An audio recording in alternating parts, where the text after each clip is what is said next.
पुन्हा आपण एक नवीन टॉपिक घेऊन आलो आहोत। बघा आपण महाराष्ट्राचं हवामान आज शिकणार आहोत। महाराष्ट्राचं हवामान, चला मग महाराष्ट्राचं हवामान आपण पाहूया। बघा महाराष्ट्राचे हवामानाचं वर्गीकरण केलं जातं। तर कोणत्या प्रकारे वर्गीकरण केलं जातं? बघा 4 प्रकारे वर्गीकरण केलं जातं। एक प्राकृतिक रचनेनुसार वर्गीकरण केलं जातं, ऋतूनुसार वर्गीकरण केलं जातं, डॉक्टर त्रिवार्थ यांच्यानुसार वर्गीकरण केलं जातं आणि कृषी हवामान विभाग यांच्यानुसार वर्गीकरण केलं जातं महाराष्ट्राचं हवामान। बघा या 4 प्रकारे वर्गीकरण केलं जातं। आज आपण जर हे 4ही प्रकार बघितलं तर मोठा व्हिडिओ होऊन जाईल, त्यामुळे आज आपण हा फर्स्ट पार्ट आहे त्यामध्ये बघा प्राकृतिक रचनेनुसार आणि ऋतूनुसार बघणार आहोत। म्हणजे प्राकृतिक रचनेनुसार हवामानाचे विभाग कोणकोणते पडतात, त्यानंतर ऋतूनुसार काय बदल होतात ते आपण पाहणार। चला मग पाहूया। पहिल्यांदा प्राकृतिक रचनेनुसार। आता प्राकृतिक प्राकृतिक म्हटला तुम्हाला आपले प्राकृतिक विभाग आठवायला पाहिजे। किती होते प्राकृतिक विभाग? विसरलात की आठवते? बघा 3 होते। कसं? प्राकृतिक 4 शब्द आहेत आणि 4 मधून आपण एक मायनस करतो। का मायनस करतो? प्राकृतिक बरोबर आपल्याला निसर्ग कळतं, निसर्ग आता कमी होत चाललेला आहे म्हणून काय आहेत आपले 3 प्राकृतिक विभाग आहेत। बरोबर आहे, 3 प्राकृतिक विभाग। चला 3 प्राकृतिक विभाग कोणकोणते होते हो? 3 प्राकृतिक विभाग चला पाहूया। 3 प्राकृतिक विभाग बघा तुम्हाला आठवत असतील आपले 3 प्राकृतिक विभाग। पहिला प्राकृतिक विभाग आमचा बघा, चलो महाराष्ट्राचा मी नकाशा काढून दाखवते म्हणजे तुम्हाला जास्त डोक्यात फिट होऊन जाईल। ठीक आहे, लक्षात येते? बघा लक्षात आलं का? चलो आलं। बघा पहिल्यांदा आपला कोकण, आमचा कोकण। ठीक आहे, लक्षात येते? कोकण हा पहिला प्रशासकीय म्हणते बघा प्राकृतिक विभाग पहिला कोकण। ठीक आहे, कोकण झालं। ठीक आहे, लक्षात येते? त्यानंतर बघा कोकणामध्ये बघा कोकणाच्या समोर, कोकणाच्या पूर्वेला भिंतीसारखा उभा आहे तो कोण? आपला सह्याद्री। ओके, सह्याद्री पश्चिम घाट। ओके, सह्याद्री पश्चिम घाट। ठीक आहे, पश्चिम घाट झालं। आणि हे जे पूर्ण पसरलेलं आहे बघा महाराष्ट्र पठार। किती झाले? 3 विभाग झाले। बरोबर आहे, प्राकृतिक विभाग कळाले तुम्हाला? किती प्राकृतिक विभाग कळाले? 3 विभाग आहेत बघा। कोणकोणतं? कोकण बघा, कोकण आहे बघा, कोकण आहे। त्यानंतर बघा सह्याद्री पश्चिम घाट आणि महाराष्ट्र पठार। ओके, महाराष्ट्र पठार हे 3 बघितले। आता ह्या प्राकृतिक विभागानुसार हवामानाचे विभाग पडतात। आता बघा पहिल्यांदा कोकण घेऊया। चलो कोकण घेऊया। बघा पहिल्यांदा कोकण घेऊया। ठीक आहे, आता कोकणाचा जर वर्षभराचं जर वातावरण बघितलं किंवा काय हवामान बघितलं कोकणाचं, बघा कोकणमध्ये मी स्वतः कोकणाची आहे, तर कोकणामध्ये जास्त उष्णता पण नसते, जास्त काय म्हणतात ते थंडी पण नसते। जसं विदर्भात तुम्ही बघितलं असेल खूप म्हणजे उन्हाळ्यात बघा एकदम जास्त तापमान होऊन जातं, कोकणात तसं नसतं। बघा कोकणात वर्षभराचा जर ओव्हरऑलचा विचार केला तर कोणकोणत्या प्रकारचं इथं बघा हवामान भेटतं तुम्हाला? बघा उष्ण, थोडंफार उष्ण। ठीक आहे, त्यानंतर दमट। ओके, समुद्र किनारा आहे। ठीक आहे, दमट आहे। ठीक आहे, आणि त्यानंतर सम। ओके, सम अशा प्रकारचं काय भेटतं तुम्हाला? बघा हवामान भेटतं वर्षभराचा। तुम्ही जर विचार केला कोकणमध्ये वर्षभराचा विचार केला किंवा आतापर्यंतचा विचार केला, ॲव्हरेज एवढ्या वर्षाचा विचार केला, ठीक आहे ॲव्हरेज बघा, तर कोणकोणत्या प्रकारचं हवामान भेटतं? बघा कोणकोणत्या प्रकारचं हवामान भेटतं म्हणजे उद्या तुम्हाला क्वेश्चन येईल की कोकण विभागामध्ये कोणकोणत्या प्रकारचं हवामान आढळतं, तर कोणकोणत्या? उष्ण, त्यानंतर बघा दमट आणि सम। ओके, सम। आणि ओव्हरऑल विचारलं की म्हणजे कोकणाचं हवामान कोणत्या प्रकारचं आहे किंवा कोणत्या म्हणजे कोणत्या विभागामध्ये येतो, तर कोकण हा सम विभागामध्ये येतो। बघा कोकण हा सम विभागामध्ये येतो म्हणजे कोकणामध्ये सम हवामान आहे। ओके, सम हवामान आहे। ओके, सम हवामान विभागात येतो म्हणजे बघा कोकण म्हटलं की तुम्हाला सम हवामान यायला पाहिजे। आता सम हवामान म्हणजे बघा ह्यांच्यामध्ये तापमान कक्षेत जास्त फरक नसतो। बघा तापमान कक्षेत काय जास्त फरक नसतो। सम हवामान म्हणजे जास्त फरक नसतो म्हणजे बघा आता तुम्ही बघितलं असेल विदर्भामध्ये बघा उन्हाळ्यात बघा जास्त किती म्हणजे उन्हाळ्यात जास्त म्हणजे होऊन जातं तापमान, त्यानंतर थंडीमध्ये किती कमी होऊन जातं, मग फरक येतो। ठीक आहे, ह्याच्यात कोकणात मध्ये एवढा फरक नाही दिसत म्हणजे काय तापमान कक्षेत जास्त फरक दिसत नाही। ओके, तापमान कक्षेत जास्त फरक दिसत नाही म्हणजे कोकणाचं विचारलं। ओके, प्रकार बघा तुम्हाला लक्षात ठेवायचे बघा हवामानाचे कोणकोणते प्रकार सापडतात कोकणामध्ये भेटतात किंवा काय आढळतात। ठीक आहे, मग कोणकोणते आढळतात, कोणकोणते प्रकार आढळतात? उष्ण, दमट आणि सम। आणि ओव्हरऑल विचारलो तर कोकण आहे ना कोणत्या हवामान विभागात येतो? ओव्हरऑल कोणत्या? सम हवामान विभागामध्ये येतो। ठीक आहे, म्हणजे कोणत्या हवामानामध्ये येणार कोकण? सम हवामान विभागामध्ये येतं। ठीक आहे, म्हणजे तुम्हाला कळालं सम हवामान म्हणजे काय? तापमान कक्षेत जास्त काय फरक आढळत नाही। ओके, तापमान कक्षेत जास्त फरक आढळत नाही। ठीक आहे, म्हणजे हा कोकण बघितला। अशाच प्रकारे बघा आपण सह्याद्री बघणार आहोत। चला सह्याद्री बघूया। सह्याद्री म्हणजे आपलं बघा पश्चिम घाट। ठीक ठीक आहे. तुम्हाला माहिती आहे भिंतीसारखं उभं आहे, सगळे उंच उंच जे शिखर आहेत, ओके, शिखर आहेत ते आपण सह्याद्रीमध्येच पाहिलेले आहेत. ठीक आहे, सह्याद्री बघूया. ठीक आहे, लक्षात आलं. आता बघा सह्याद्रीमध्ये काय होतं बघा, उंच उंच शिखर आहेत, उंच उंच शिखर आहेत बघा सह्याद्रीमध्ये, तुम्ही पाठ पण केलेला आहे. ठीक आहे, आता काय होतं, आपला हे महाराष्ट्र आहे. ठीक आहे, महाराष्ट्राच्या पश्चिमेला काय हो, अरबी समुद्र आहे. ठीक आहे, अरबी समुद्र आहे. आता अरबी समुद्रातून आहेत ना जे वारे आहेत ना, वारे अरबी समुद्रातून बाष्पयुक्त वारे वाहायला लागतात. ठीक आहे, हे अरबी समुद्र आहे, इथून काय होणार, वारे वाहायला लागतात. ठीक आहे, वारे वाहतात वाहतात बिचारे जात असतात वारे, आणि हा जरा भिंतीसारखा जो आहे ना, भिंतीसारखा उभा आहे आपला सह्याद्री पश्चिम घाट. ठीक आहे, तिथे काय होतात, आढळतात. ओके, म्हणजे अडकतात, म्हणजे काय, त्यांना अडथळा निर्माण होतो. ठीक आहे, लक्षात येते. मग इथं अडतात किंवा अडथळा निर्माण होतो म्हणून काय होतात, इथंच पाऊस पडतो. म्हणजे ह्या साईडला काय होतं, पाऊस पडायला लागतो. म्हणजे काय होतं बघा, हे वारे निघतात बिचारे चाललेत वारे, आणि तिथं अडथळा निर्माण होतो आणि तिथं अडकतात. ठीक आहे, आणि इथंच काय होतं, पाऊस पडला जातो. ओके, तर पाऊस पडायला लागतो. ओके, पाऊस पडायला लागतं. ठीक आहे, लक्षात येते.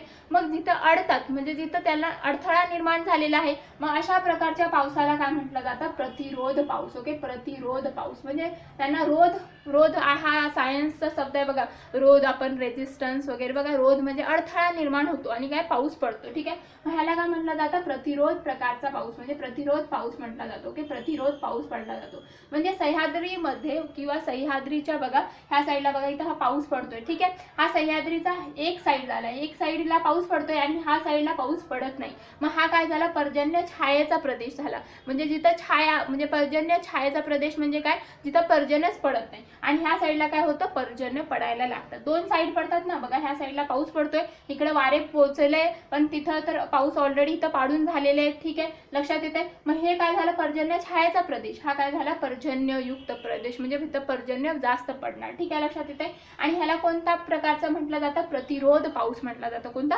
प्रतिरोध पाऊस म्हटलं जातं. लक्षात येते, प्रतिरोध पाऊस म्हटलं जातं. बरोबर आहे. ठीक आहे, म्हणजे आता बघा तुम्हाला कळायचं आहे आपल्याला काय बघतो आहोत, म्हणजे सह्याद्रीमध्ये कोणत्या प्रकारचा पाऊस पडतो.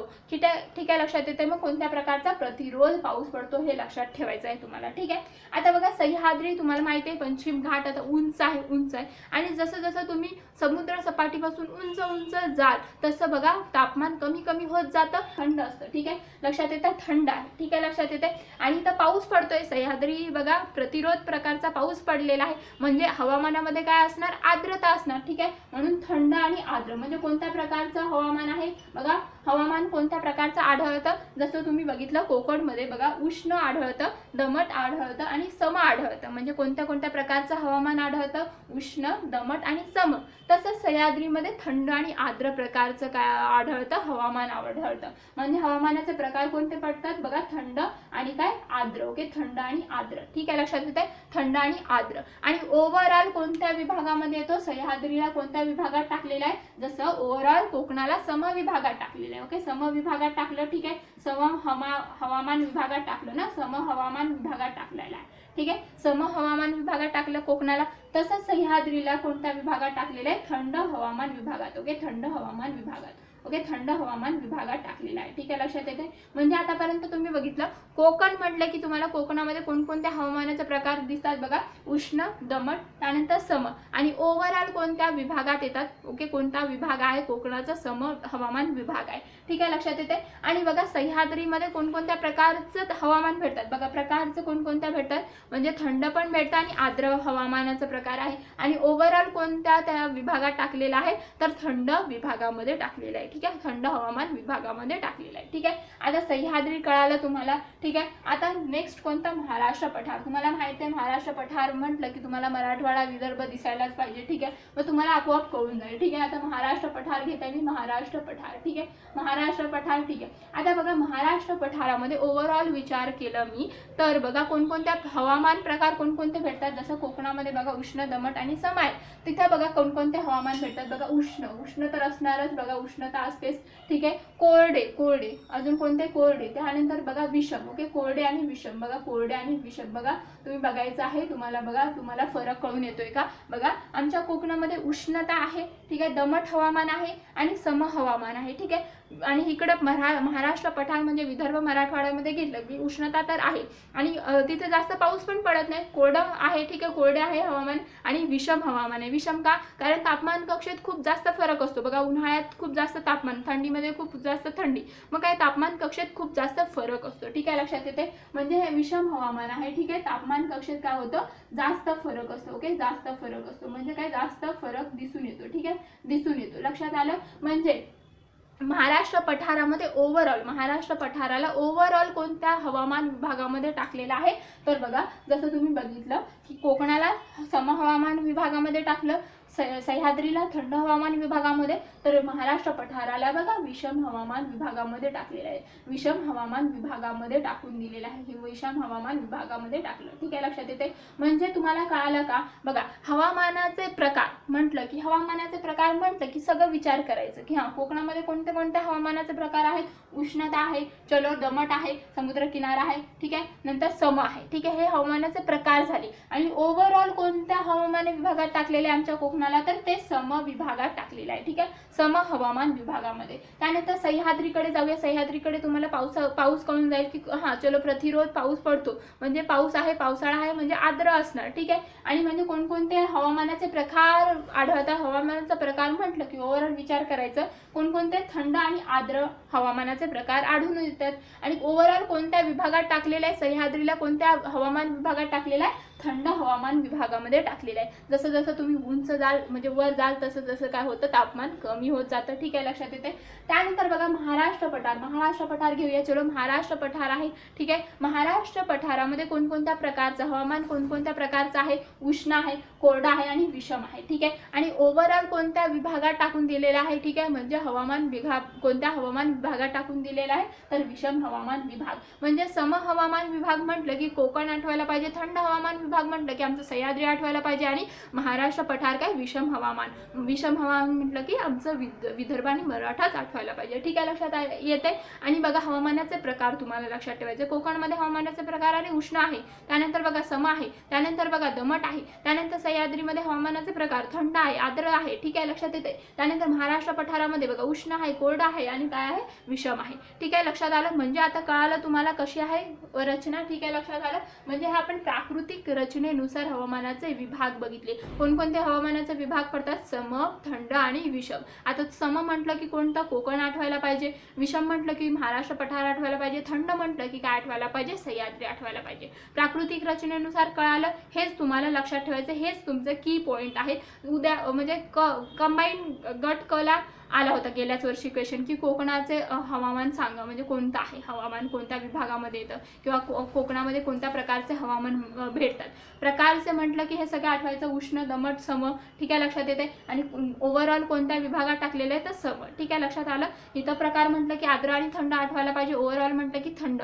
इथं प्रकार म्हटलं की उष्ण, कोरडं आणि काय म्हणायला पाहिजे तुम्हाला, विषम आठवायला पाहिजे. आणि ओव्हरऑल कोणत्या विभागात टाकलेलं आहे, विषम मध्ये टाकलेलं आहे, ठीक आहे, लक्षात आलं. ठीक आहे, आता हे बघितलं तुम्ही काय प्राकृतिक रचनेनुसार. नेक्स्ट काय बघणार आहोत आपण, ऋतूनुसार. त्यानंतर बघा कोकण, सह्याद्री, महाराष्ट्र पठार, ठीक आहे. आता बघू नेक्स्ट ऋतूनुसार बघूया आपण, ऋतूनुसार कसं वर्गीकरण केलं जातं. चलो ऋतू महाराष्ट्रामध्ये किती ऋतू आहेत, ठीक आहे, भारतामध्ये पण 3 ऋतू, आपल्या महाराष्ट्रामध्ये पण 3 ऋतू कोणते, उन्हाळा, पावसाळा, त्यानंतर बघा हिवाळा, ठीक आहे. उन्हाळा, पावसाळा आणि काय हिवाळा, हे तर सगळ्यांना माहिती आहे, ठीक आहे. आता ह्या ऋतूमध्ये काय बघणार आहोत, चला बघूया. पहिल्यांदा उन्हाळा घेऊया. चलो उन्हाळा घेऊया. चलो उन्हाळ्यामध्ये काय होतं, चलो ठीक आहे, उन्हाळा. आता बघा तुम्ही उन्हाळा म्हटलं की तुम्हाला उन्हाळा म्हटलं की कोणता महिना आठवतं, मार्च, एप्रिल, मे आठवायला लागतात. तुम्ही कधी विचार केलेला आहे की आपल्याकडे मार्च मध्येच का उन्हाळा असतो, ऑक्टोबर मध्ये का उन्हाळा नसतो, जानेवारी मध्ये का उन्हाळा नसतो, आहे की नाही, ह्याचा पण आन्सर आहे, ठीक आहे, लक्षात येते. बघा काय होतं, बघा उन्हाळा, बघा हा पृथ्वी आहे, ह्या पृथ्वी आपलं, ठीक आहे, तात्पुरतं मी समजून टाकते, ठीक आहे, तुम्हाला हे पृथ्वी आहे, ठीक आहे. पृथ्वीच्या मध्यातून बघा विषुववृत्त गेलेला आहे, ठीक आहे, विषुववृत्त 0 डिग्री, बघा ह्याला काय म्हटलं जातं, विषुववृत्त, ओके, विषुववृत्त, ओके, विषुववृत्त, इक्वेटर, ठीक आहे. ह्या इक्वेटरमुळे काय होतं, हा बघा इक्वेटर आहे, त्यामुळे काय होतं पृथ्वीचे 2 समान भाग पडतात, बघा दिसतंय तुम्हाला, पृथ्वीचे 2 समान भाग, जसं चपातीला मधून तुम्ही कापला की 2 भाग पडतात, ठीक आहे, लक्षात येते, किंवा दुमडलं तर 2 भाग पडतात, बरोबर आहे. तसंच ह्या विषुववृत्तामुळे आपल्या पृथ्वीचं काय 2 भाग पडलेले आहे. कोणतं? वरच्या भागाला काय म्हटलं जातं आपण? उत्तर गोलार्ध म्हणतो, ठीक आहे, उत्तर गोलार्ध, लक्षात आलं. आणि खालच्या भागाला काय म्हटलं जातं आपण? दक्षिण गोलार्ध म्हणतो, ठीक आहे, दक्षिण गोलार्ध, लक्षात आलं, दक्षिण गोलार्ध. आता काय होतं, ठीक आहे, आपल्याला प्रकाश तर सूर्यापासूनच मिळतं, ठीक आहे, लक्षात येते. आता आपण कोणत्या गोलार्धात येतो? उत्तर गोलार्धात, हे तर सगळ्यांनाच माहित पाहिजे, ठीक आहे. आपण कोणत्या? उत्तर आणि पूर्व गोलार्धामध्ये येतो, की उत्तर पूर्व गोलार्धामध्ये येतो, ठीक आहे. म्हणजे आपण संबंध वरच्या भागाशी असणार, ठीक आहे. इंडिया कुठे येतो? उत्तर गोलार्धामध्ये, म्हणजे महाराष्ट्र पण कुठे येणार? उत्तर पूर्व गोलार्धामध्ये येणार, ठीक आहे. आता काय होतं, 21 मार्च डेट लक्षात ठेवा बघा. 21 मार्च नंतर काय होतं? 21 मार्च नंतर काय होतं बघा. 21 मार्च आपला सूर्य आहे, ठीक आहे, सूर्य, ठीक आहे. सूर्याची जी किरणं असतात ना, सूर्याची किरणं बघा, सूर्याची किरणं असणार, ठीक आहे, लक्षात येते, ठीक आहे. बघा 21 मार्च नंतर ही सूर्याची किरणं आहेत ना, पृथ्वीच्या उत्तर गोलार्धाला बघा सरळ, ओके, सरळ लंबरूप पडायला लागतात, ओके, सरळ लंबरूप पडायला लागतात. उत्तर गोलार्धावर काय पडायला लागतात? सरळ लंबरूप पडायला लागतात. आता तुम्ही इमॅजिन करा, तुमच्याकडे लाईट आहे, ठीक आहे, लाईट आहे, आणि ठीक आहे, लक्षात येत आहे, लाईट ती सरळ पाडा, खाली जमिनीला लाईट पाडा सरळ, प्रकाश जास्त पडणार, ठीक आहे. तेच तुम्ही लाईटला तिरप करा, प्रकाश कमी पडणार, ठीक आहे, लक्षात येते. तसंच होतं बघा. सूर्य बघा 21 मार्च नंतर काय होतं, सूर्याची किरणं आहेत ना, ती आहेत ना सरळ, ओके, सरळ लंबरूप आपल्या उत्तर गोलार्धात पडायला लागतात. त्यामुळे उत्तर गोलार्धात काय निर्माण होणार? उन्हाळा, ओके, उन्हाळा. आणि अपोजिट होऊन जातो, मग दक्षिण गोलार्धामध्ये अपोजिट होतं काय? हिवाळा होतो, हिवाळा. म्हणजे कळाला, म्हणजे उत्तर गोलार्धामध्ये जेव्हा उन्हाळा असणार तेव्हा दक्षिण गोलार्धामध्ये काय असणार? हिवाळा. जेव्हा दक्षिण गोलार्धामध्ये उन्हाळा असेल तेव्हा उत्तर गोलार्धामध्ये काय असणार? हिवाळा. मग 21 मार्च नंतर काय व्हायला लागतो? आपला उत्तर गोलार्धामध्ये, आपण उत्तर गोलार्धामध्ये येतो, ठीक आहे. आता सूर्याची किरणं काय व्हायला लागतात? सरळ पडायला लागतात पृथ्वीवर, ओके, लंबरूप, ठीक आहे, लक्षात येते. उत्तर गोलार्धावर, उत्तर गोलार्धात पडायला लागतात बघा, सरळ सरळ काय पडायला लागतात? सरळ लंबरूप काय प्रकाश किरणं पडायला लागतात. त्यामुळे उत्तर गोलार्धामध्ये काय उन्हाळा तयार होतो, म्हणजे उन्हाळा निर्माण होतं, आणि दक्षिण गोलार्धामध्ये काय होणार? हिवाळा होणार, ठीक आहे, लक्षात आलं. म्हणून आपल्याकडे काय मार्च नंतर काय होतं? तर उन्हाळा असतो, ठीक आहे, लक्षात आलं. म्हणजे तुम्हाला कळाला, ठीक आहे, लक्षात आलं. म्हणजे आता काय होणार? 21 मार्च नंतर सूर्यकिरण लंबरूप पडायला लागतात उत्तर गोलार्ध, ठीक आहे, लक्षात येते. म्हणजे काय झालं? आपल्याकडे उन्हाळा तयार झाला, ठीक आहे. आता उन्हाळा आला, ठीक आहे. उन्हाळा आल्यानंतर तुम्हाला विचारलं मी की उन्हाळ्याचे मार्च, एप्रिल, मे मध्ये सर्वात जास्त तापमान कोणत्या महिन्यात असतं? इंडियाचा पण विचार केला तेव्हा मे महिन्यात असतो, आणि महाराष्ट्राचा पण विचार केला की मे महिन्यात असतो, ठीक आहे. सर्वात जास्त तापमान कोणत्या महिन्यात असतो? मे महिन्यात असतो. आणि तुम्हाला माहिती आहे आपल्याला सुट्टी पण मे महिन्यात देतात, म्हणजे आता सुट्टी का दिली जाते मे महिन्यात? तुम्हाला रिझन कळालं असेल. सर्वात जास्त काय? मे महिन्यात तापमान असतं, ठीक आहे, लक्षात येते. आता बघा, महाराष्ट्रात मोस्टली उन्हाळ्यात पाऊस पडत नाही, पण काही काही ठिकाणी पाऊस पडतं बघा. महाराष्ट्रात मोस्टली पडत नाही पण पडतं, ओके, काही काही ठिकाणी पडतं. आता बघा, जेव्हा महाराष्ट्रात पाऊस पडतो, ठीक आहे, उन्हाळ्यात पाऊस पडतो, ठीक आहे, जो उन्हाळ्यात पाऊस पडला, समज उन्हाळ्यात पाऊस पडलेला आहे, ठीक आहे, उन्हाळ्यात पाऊस पडला, ठीक आहे, लक्षात येते. आणि उन्हाळ्यात जो पाऊस पडतो ना, त्याला दक्षिण महाराष्ट्रामध्ये, ओके, दक्षिण महाराष्ट्रामध्ये एक नाव आहे, ओके, दक्षिण महाराष्ट्रामध्ये त्याला काय, कशाचं बघा, दक्षिण महाराष्ट्रामध्ये वाळवाचा पाऊस म्हणतात, वाळवाचा पाऊस, ओके, वाळवाचा पाऊस म्हटलं जातं.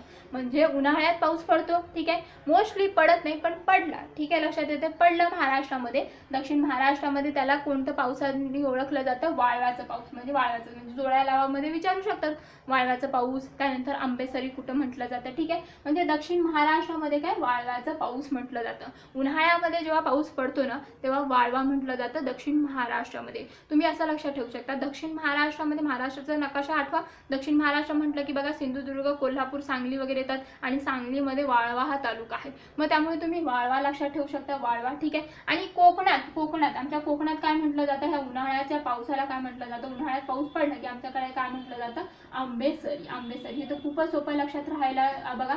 कोकणात आमच्या आंबेच खूप भेटतात, मग आंबेसरी लक्षात ठेवू शकता. आंबेसरी या नावाने ओळखलं जातं, आंबेसरी या नावाने ओळखलं जातं. आणि हे आंबेसरी मोस्टली मे महिन्यातच पडतं पाऊस, आणि ते आंब्यासाठी चांगलं असतं, आमच्या आंब्यासाठी चांगलंच असतं, ठीक आहे, लक्षात आलं. म्हणजे कळालं तुम्हाला. म्हणजे 21 मार्च नंतर आपले सूर्यकिरणं कुठं? उत्तर गोलार्धाला सरळ रूप पडायला लागतात, म्हणून आपल्या उत्तर गोलार्धामध्ये काय उन्हाळा तयार होतो, आणि उत्तर गोलार्धामध्ये आपण राहतो, ठीक आहे. आणि दक्षिण गोलार्धामध्ये काय होणार? हिवाळा निर्माण होणार, ठीक आहे, लक्षात येते. येते महाराष्ट्रामध्ये ओव्हरऑल विचार केला तर कोणत्या महिन्यात सर्वात जास्त तापमान आहे? मे महिन्यात. ठीक आहे, मोस्टली पाऊस पडत नाही, उन्हाळ्यात पण पडला तर दक्षिण महाराष्ट्रामध्ये कोणत्या नावाने ओळखला जातो? वाळवा या नावाने ओळखला जातो. आणि कोकणात कोणत्या नावाने ओळखला जातो? आंबेसरी. वाळवा कसं लक्षात ठेवणार आहे? सांगली दक्षिण महाराष्ट्राचा पार्ट आहे. ठीक आहे, मग तिथे सांगलीमध्ये वाळवा हे काय तालुका पण आहे. आणि कोकणामध्ये बघा आंबे फेमस आहेत, मग आंबेसरी लक्षात ठेवू शकता. ते मे महिन्यात मोस्टली पडतं. ठीक आहे, लक्षात आलं. त्यानंतर बघा तुम्हाला विचारतील की सर्वात जास्त म्हणजे उन्हाळ्यात ठीक आहे पाऊस पडतो. ठीक आहे, तुम्हाला कळालं की आता चलो महाराष्ट्रात उन्हाळ्यात कधी ना कधी पाऊस पडतो. ठीक आहे, लक्षात आता. मग तुम्हाला विचारतील उन्हाळ्यात सर्वाधिक जास्त पाऊस कोणत्या जिल्ह्यात पडतो? तुम्हाला ओव्हरऑल पाऊस कुठं पडतो सर्वात जास्त हे माहिती आहे, आंबोली या ठिकाणी, सिंधुदुर्ग. पण उन्हाळ्यात सर्वाधिक पाऊस कुठं पडतो तर कुठं पडतो? कोल्हापूर जिल्हा. तुम्हाला माहिती आहे आपला कोल्हापूर जिल्हा. ठीक आहे, कोल्हापूर जिल्हा. ओके, कोल्हापूर जिल्ह्यामध्ये 2 तुम्हाला तालुके लक्षात ठेवायचे आहेत. कोणते? Gadhinglaj. Okay, Gadhinglaj. Okay, Gadhinglaj. Okay, Gadhinglaj आणि काय? चंदगड. ओके, चंदगड. इथे काय पडतं? उन्हाळ्यात पाऊस पडतं, सर्वाधिक पाऊस पडतं. कोणकोणते? गडहिंग्लज आणि चंदगड. आता मला माहित नाही हे लॉजिक कसं आहे, पण बघा तुमच्याकडे म्हटलं जातं का नाही माहित नाही. बघा ऊन असतो एकदम ऊन, कधीतरी तुम्ही ऑब्झर्व केलं असेल की एकदम ऊन कडक ऊन असतो आणि तरी पाऊस पडतो. ठीक आहे, तरी पाऊस पडतो. तेव्हा काय म्हटलं जातं की कोल्ह्याचं लग्न होत आहे. मग मला आता कळते की कोल्ह्याचं लग्नच का म्हणतात, डुकराचं लग्न का नाही म्हणत? कारण उन्हाळ्यात पाऊस कोल्हापूरला जास्त पडतो, गडहिंग्लज आणि चंदगड इथे. लॉजिक वेगळं असेल. ठीक आहे, पण मी असं हे करत आहे की आम्हाला लहानपणी म्हणायचे की कोल्ह्याचं लग्न होत आहे. बघा तुम्ही ऑब्झर्व केलं असेल एकदम कडक ऊन असतो आणि पाऊस पडतो आणि ते थोड्या वेळात थांबून पण जातं. मग आमच्याकडे म्हटलं जातं कोकणात की अरे कोल्ह्याचं लग्न होत आहे, ह्या सीझनमध्ये कोल्ह्याचं लग्न होतं. मग मला आता कळते की कोल्ह्याचंच का म्हटलं जातं कोल्हापूरमध्ये. ठीक आहे, कोल्हापूरमध्ये गडहिंग्लज आणि चंदगड या ठिकाणी सर्वाधिक जास्त पाऊस पडतो, पण उन्हाळ्यात. हा बरं, उन्हाळ्यात पाऊस पडतो. ठीक आहे, लक्षात आलं. म्हणजे उन्हाळ्याचं तुम्हाला कळालं, एवढे पॉईंट्स तुम्हाला लक्षात ठेवायचे आहेत. काय लक्षात ठेवलं? उन्हाळा का आपल्याकडे मार्च नंतरच सुरू होतो. ठीक आहे, मे महिन्यात सर्वात जास्त तापमान असतं. जर पाऊस पडला तर दक्षिण महाराष्ट्रामध्ये वाळवा या नावाने ओळखलं जातं, कोकणात आंबेसरी या नावाने ओळखलं जातं आणि कोल्हापूरमधलं गडहिंग्लज चंदगड इथे सर्वाधिक पाऊस उन्हाळ्यात पडतो. ठीक आहे, लक्षात आलं असेल. लक्षात जायचं पुढे. चला, उन्हाळा संपवला, आता काय आपला हिवाळा संपूया. संपवला. आता बघा चलो हिवाळा घेऊया आधी आपण. हिवाळा आता तुम्हाला कळालं की उन्हाळा आपल्याकडे मार्च नंतरच काय येतो. आता हे पण कळून जाईल की हिवाळा आपल्याकडे ऑक्टोबर ते जानेवारीच का असतो. बघा पुन्हा पृथ्वीमधून कुठलं गेलेले रेष ही विषुववृत्त, पृथ्वीच्या मधोमधून विषुववृत्त, त्यामुळे काय झाले 2 भाग पडलेत. बरोबर उत्तर गोलार्ध. ओके, उत्तर गोलार्ध आणि काय हे दक्षिण गोलार्ध. ठीक आहे, हे दक्षिण गोलार्ध झालं. ठीक आहे, दक्षिण गोलार्ध. आता बघा काय होतं गोलार्ध. ठीक आहे, लक्षात येते. जसं तुम्ही बघितलं की 21 मार्च नंतर काय होतं आपल्या उत्तर गोलार्धामध्ये सूर्याची किरण सरळ पडायला लागली होती, सरळ लंबरूप पडायला लागली होती. तसंच दुसरं डेट लक्षात ठेवायचं 23 सप्टेंबर नंतर काय होतं. 23 सप्टेंबर नंतर काय होतं, जी सूर्याची किरणं आहेत ना, सूर्याची किरणं ओके, सूर्याची किरणं आहे ती लंबरूप सरळ आता दक्षिण गोलार्धावर पडायला लागतात. ओके, दक्षिण गोलार्धावर पडायला लागतात. ठीक आहे, लक्षात येते. सरळ आणि लंबरूप दक्षिण गोलार्धावर पडायला लागतात. ठीक आहे, लक्षात आलं. म्हणजे 21 मार्च नंतर उत्तर गोलार्धानंतर ओके 21 मार्च पण तुम्हाला लक्षात येऊन जाईल. आपण एवढं लक्षात ठेवायचं आपण कुठं राहतो उत्तरमध्ये. ठीक आहे, मग उत्तरमध्ये कधी असतो उन्हाळा ते तर तुम्हाला माहीत असतं मार्च पासून. मग 21 मार्च डेट लक्षात राहून जाईल. म्हणजे 21 मार्च नंतर उत्तर गोलार्धामध्ये काय होतं सूर्यकिरणं लंबरूप पडायला लागतात. सूर्याची किरणं लंबरूप पडायला लागतात. तर खाली नंतर बघायचं. मग बघायचं इथं बघा हा दुसरी डेट लक्षात ठेवायची. 23 सप्टेंबर नंतर काय होतं तर सूर्याची किरणं आहेत ना, जी प्रकाश किरणं लंबरूप आता दक्षिण गोलार्धामध्ये पडायला लागली आहेत. म्हणजे दक्षिण गोलार्धामध्ये पडायला लागलं म्हणजे दक्षिण गोलार्धामध्ये काय असणार आता उन्हाळा. ओके, उन्हाळा. मग आपल्याकडे काय असणार बघा, आपल्याकडे काय असणार आता बघा हिवाळा असणार. अपोजिट असतं का नाही, अपोजिट असतं ना, बरोबर. आता काय झालं आता 23 सप्टेंबर नंतर बघा इकडे पडायला लागले, दक्षिण गोलार्धामध्ये पडायला लागले सरळ.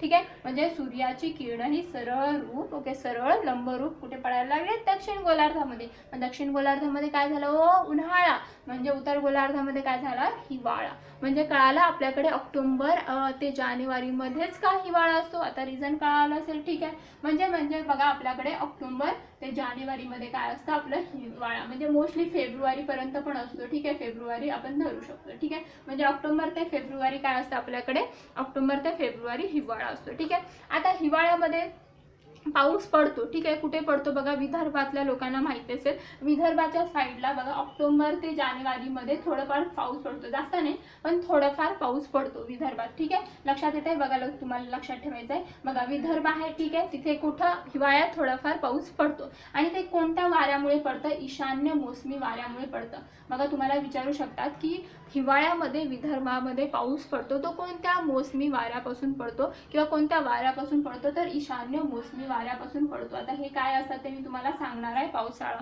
म्हणजे पावसाळा जेव्हा आपण शिकू, आताच शिकू, त्याच्यात मी ईशान्य मोसमी वारे आणि नैऋत्य मोसमी वारे सांगणार आहे, ठीक आहे. मग ईशान्य मोसमी वाऱ्यापासून काय विदर्भात थोडाफार पाऊस पडतो हिवाळ्यात, ठीक आहे. लक्षात येते म्हणजे हिवाळ्यामध्ये पाऊस पडतो, जसं उन्हाळ्यामध्ये पाऊस पडतो कुठं, कोल्हापूर, गडहिंग्लज, चंदगड, तसंच बघा विदर्भामध्ये हिवाळ्यात थोडाफार पाऊस पडतो. आणि कशामुळे पडतो, ईशान्य मोसमी वाऱ्यांमुळे तो पाऊस पडतो. लक्षात आलं. हिवाळा कळाला असेल, आता पावसाळ्याकडे जाऊया आपण, ठीक आहे.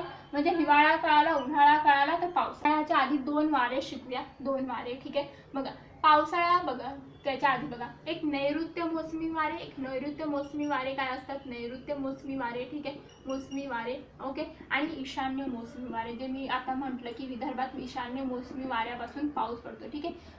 ईशान्य मोसमी वारे, ठीक आहे, ठीक आहे. लक्षात येते. आता हे बघा, जसं तुम्ही बघितलं असेल की नदीमध्ये बघितलं असतं की नदी इथून उगम पावते आणि पूर्वेकडे जाते आणि पूर्वेकडे जाऊन काय बंगालच्या उपसागरमध्ये मिळते, म्हणून हिला काय म्हणतो आपण, पूर्ववाहिनी म्हणतो, ठीक आहे. पूर्ववाहिनी म्हटलं आपण, ठीक आहे. लक्षात आलं.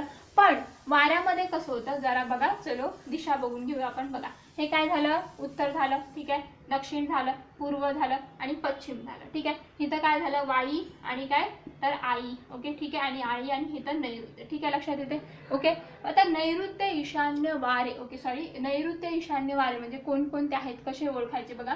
बघा नैऋत्य मोसमी वारे म्हणजे काय, नैऋत्य मोसमी वारे बघा, हे नैऋत्य दिशा आहे, ठीक आहे. नैऋत्य ज्या दिशेकडून आहे ना वारे निघतात त्या दिशेलाच म्हणजे काय बघा, समजा हा नैऋत्य दिशा, इथून हे वारे निघालेत, म्हणजे जिथून निघालेत ना, ज्या दिशेतून निघालेत ना तीच नाव पडतं त्या वाऱ्यांना, काय त्याच दिशेचं नाव पडतं. म्हणजे समजा मी नैऋत्याकडून निघाले आहे तर नैऋत्य मोसमी वारे, मी ईशान्येकडून निघाले तर ईशान्य मोसमी वारे, ठीक आहे. म्हणजे वारे ज्या दिशेतून निघतात ना, कुठं जातात ह्याचा मतलब नाही आपल्याला. म्हणजे बघा इथं कुठं होतं, उगम इथं होतं आणि ती कुठं जाते, पूर्वेला जाते, पश्चिमेला जाते, दक्षिणेला जाते, काय उत्तरेला जाते, ह्याच्यावरून त्यांची नावं पडायची नदीमध्ये. पण वाऱ्याचं अपोजिट असतं बघा. वारा जिथून निघालाय कुठं जातोय काही फरक नाही पडत, जिथून निघालाय ना तिथून त्यांची नावं पडतात. म्हणजे हा नैऋत्याकडून निघालाय का नाही, मग नैऋत्य मोसमी वारे, हे काय झालं, नैऋत्य मोसमी वारे, ठीक आहे. नैऋत्य मोसमी वारे, ओके, ठीक आहे. जर मी इथून निघाले, ईशान्येकडून निघाले, तर ही काय झालं, ईशान्य मोसमी वारे, ओके, ईशान्य मोसमी वारे, ओके. लक्षात येते, ईशान्य मोसमी वारे. लक्षात आलं.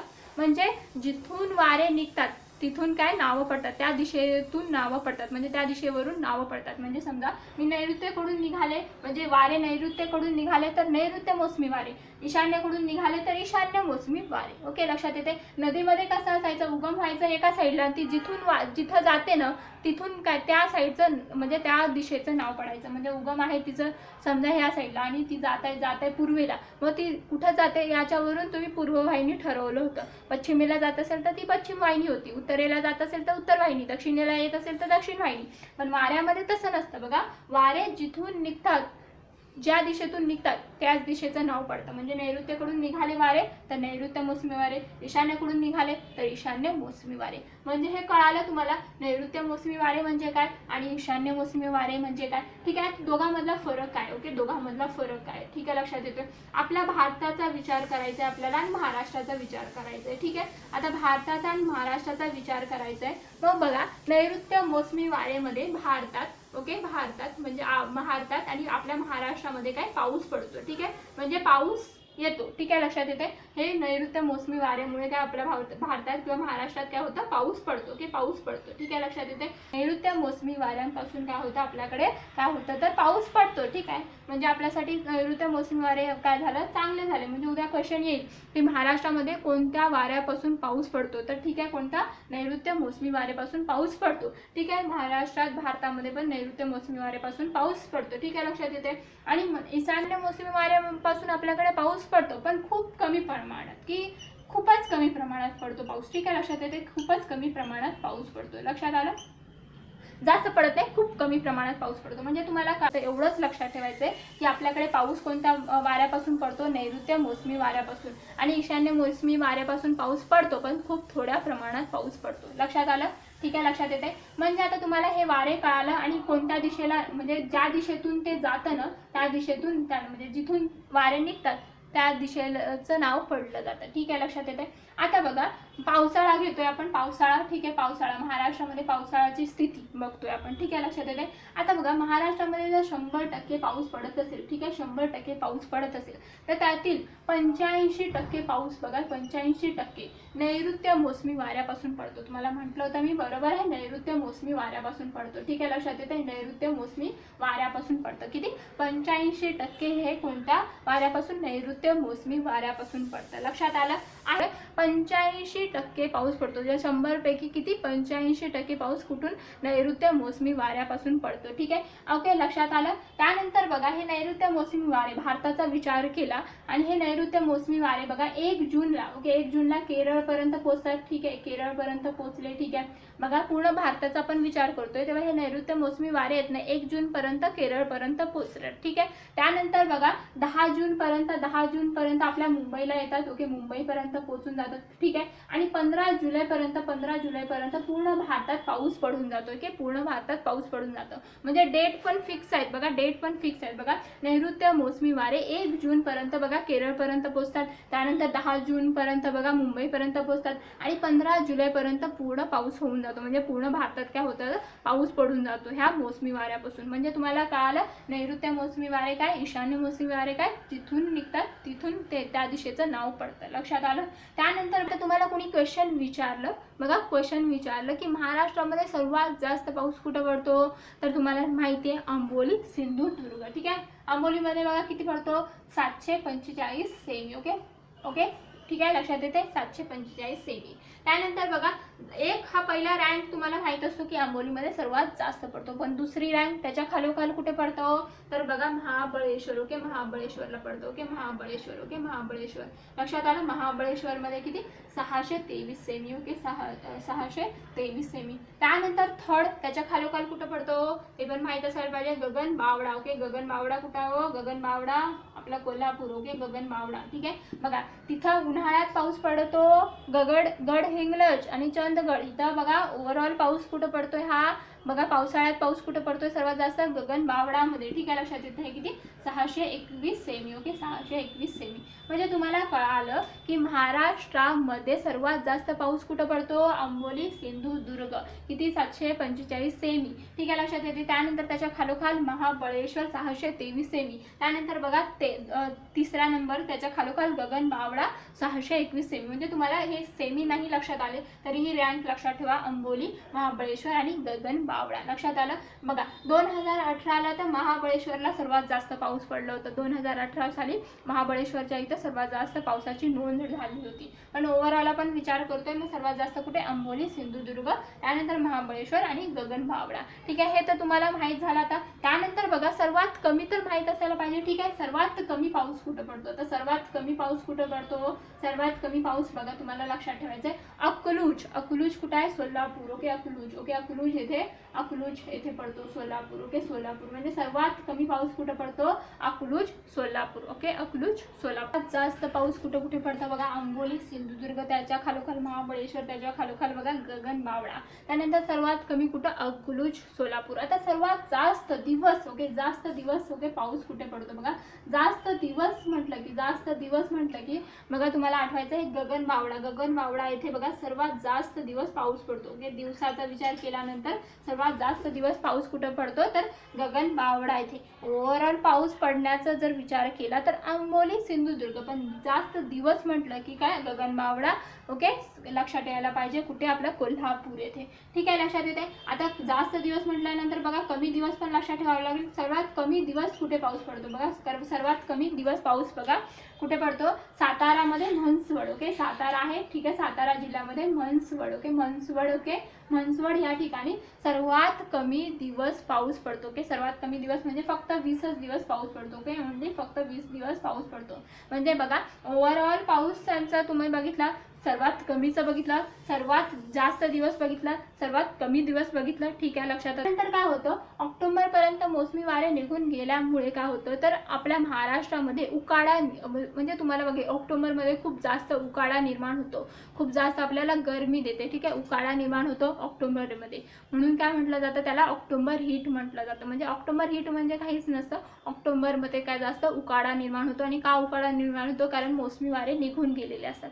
ओके, निघून गेलेले असतात, लक्षात येते. त्यानंतर बघा तुम्ही बघितलं असेल अवशरणग्रस्त. ओके, अवशरणग्रस्त. ओके, अवशरणग्रस्त. ओके, अवशरणग्रस्त म्हणजे बघा भारताचा विचार केला, त्यामध्ये महाराष्ट्राचा विचार केला तर महाराष्ट्रामध्ये बघा 20% भूप्रदेश. ओके, 20% भूप्रदेश म्हणजे महाराष्ट्राचा 100 भूप्रदेश पकडलं, त्याच्यामध्ये 20% भूप्रदेश आणि 6% लोकसंख्या. ओके, 6% लोकसंख्या हे अवशरणग्रस्त आहे. ओके, अवशरणग्रस्त आहे. आणि अवशरणग्रस्त जिल्ह्यामध्ये कोणकोणत्या जिल्ह्याचा समावेश होतो हा क्वेश्चन येऊ शकतो. बघा, अवशरणग्रस्त महाराष्ट्रामध्ये विचार केला 20% भूप्रदेश आणि 6% लोकसंख्या ही अवशरणग्रस्त आहे. ठीक आहे, मग अवशरणग्रस्त प्रदेशामध्ये कोणकोणत्या जिल्ह्याचा समावेश होतो. बघा, पहिल्यांदा अहमदनगर लक्षात ठेवायचं आहे तुम्हाला, अहमदनगर. ठीक आहे, त्यानंतर पुणे, त्यानंतर बघा सातारा, त्यानंतर बघा सांगली. ओके, सातारा सांगली. ठीक आहे, लक्षात येते, सातारा सांगली आणि सोलापूर. ओके, सोलापूर लक्षात ठेवायचं, सोलापूर.